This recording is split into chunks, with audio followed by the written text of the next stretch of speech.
ذرا دل کو تھام لیجئے اور کان لگا کر سنیے۔ یہ کہانی ہے نہ کسی بادشاہ کی، نہ کسی فاتح کی، بلکہ ان لوگوں کی جنہوں نے دنیا میں رہتے ہوئے دل کو جنت بنا لیا۔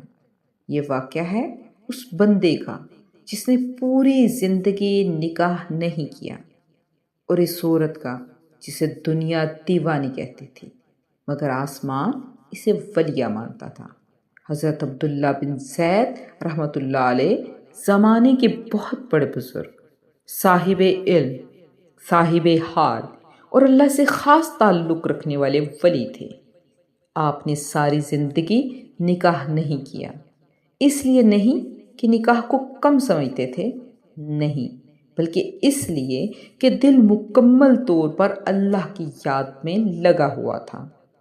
جوانی آئی، خاموشی سے گزر گئی، بڑھاپا آیا، چہرے پر نور اور آنکھوں میں سکون تھا۔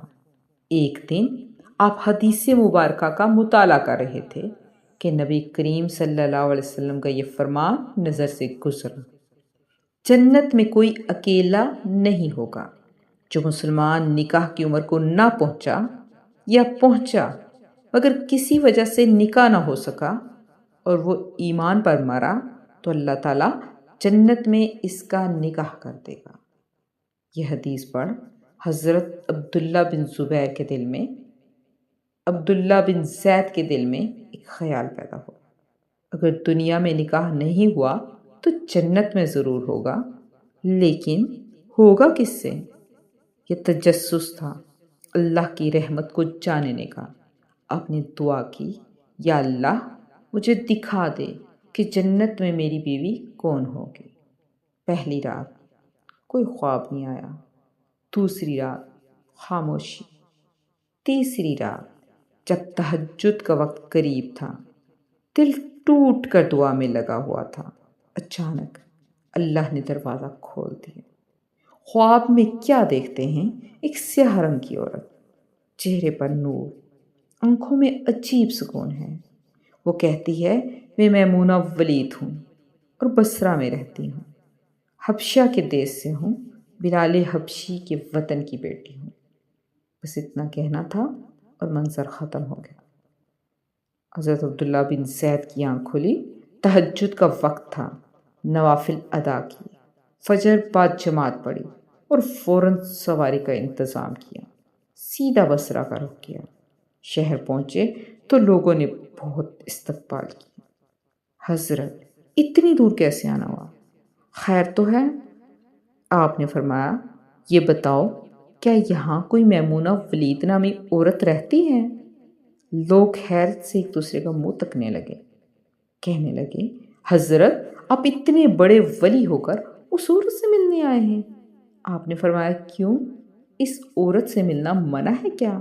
لوگ بولے: نہیں حضور، وہ تو دیوانی ہے، لوگ اسے پتھر مارتے ہیں۔ پوچھا: کیوں؟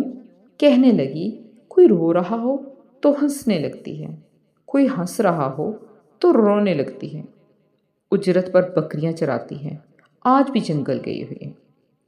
جب آپ نے جنگل کا پتہ پوچھا تو کہنے لگے: حضور جنگل نہ جائیے، بہت خوفناک ہے، درندے، شیر، وحشی جانور، ابھی رکیے، عصر تک وہ واپس آ جائے گی۔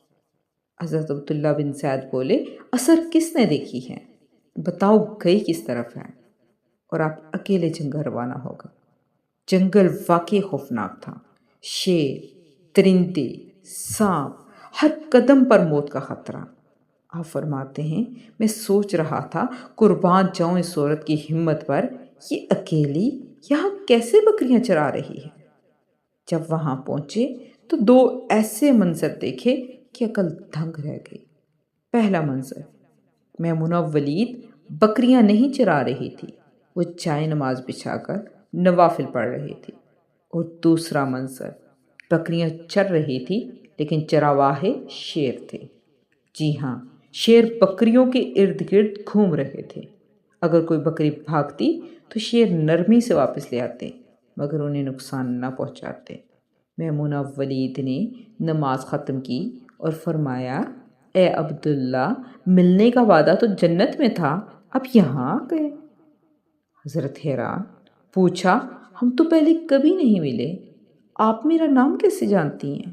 فرمایا جس اللہ نے رات کو تجھے میرے بارے میں بتایا اسی اللہ نے مجھے آپ کے بارے میں بتایا۔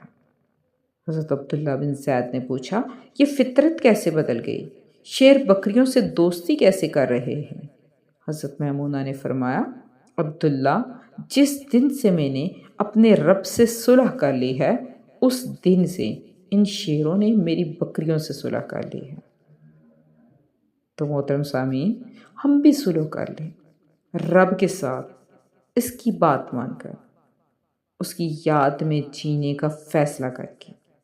وہ ہمیں کھلا بھی رہا ہے، پلا بھی رہا ہے، دکھا بھی رہا ہے، سنا بھی رہا ہے، سلا بھی رہا ہے، جگا بھی رہا ہے، پھر ہم کیوں دور ہیں؟ یا اللہ ہمیں بھی اپنے خاص بندوں میں شامل فرما، ہمیں بھی اپنے ساتھ صلح نصیب فرما اور ہمیں حقیقی کامیابی عطا فرما، آمین یا رب العالمین۔ تو محترم سامعین، ہمارے اس سلسلے میں ہر ویڈیو کے اختتام پر اس کے ڈسکرپشن لنک میں ایک کوئز ہوتا ہے، اگر آپ اس کوئز کو حل کریں گے تو آپ انعام حاصل کریں گے، اور اگر اس کے بارے میں تفصیل جاننا چاہتے ہیں یا کسی بھی قسم کی معلومات چاہیے تو آپ کمنٹ کر سکتے ہیں، آپ کو اس کا پراپر جواب ملے گا۔ شکریہ۔